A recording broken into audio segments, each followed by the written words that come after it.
Invité dans l'émission Culture Média ce mardi 16 mai, Stéphane Bern est revenu sur le doigt d'honneur qu'a fait la Zara en direct lors de la finale de l'Eurovision 2023. Une chose est sûre, chez France Télévisions, personne n'a été amusé. Si est-il l'événement dont tout le monde parle depuis la grande cérémonie de l'Eurovision 2023. Exit la victoire de la chanteuse suédoise, Loreen, tous les yeux sont rivés sur la réaction de la Zara lorsqu'elle découvre les votes du public depuis Liverpool.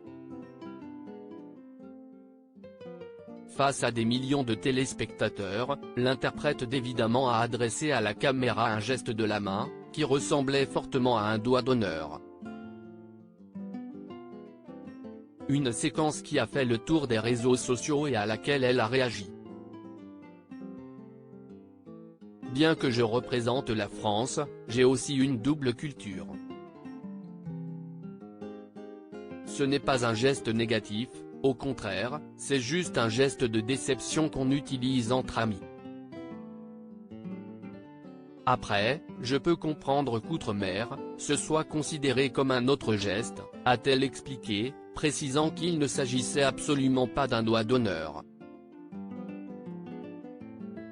Après le geste déplacé de la Zara, Stéphane Bern et ses équipes ont eu une réunion de crise 3 jours après la polémique. Stéphane Bern, invité sur le plateau de Culture Média sur Europe 1, est revenu sur la polémique.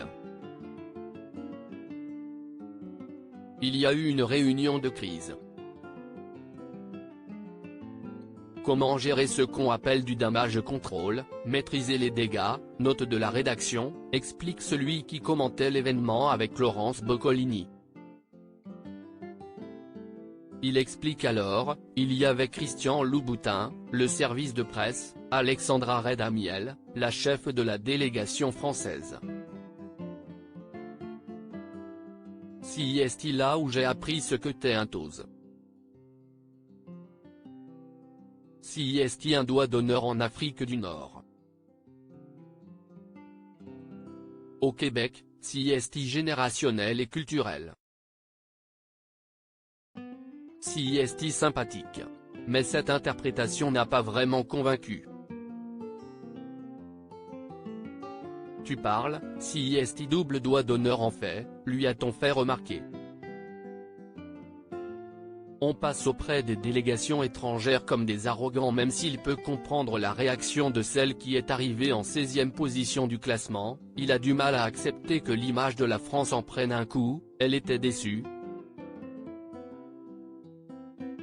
Mais ce qui me fait rire, si est qu'on passe auprès des délégations étrangères comme des arrogants. Il se souvient alors de l'Eurovision 2021 quand les Français étaient passés pour de mauvais perdants en accusant le groupe italien Måneskin d'avoir gagné dans de mauvaises conditions et d'avoir pris un rail de coke. La France passe toujours pour l'arrogante et la mauvaise perdante, conclut-il.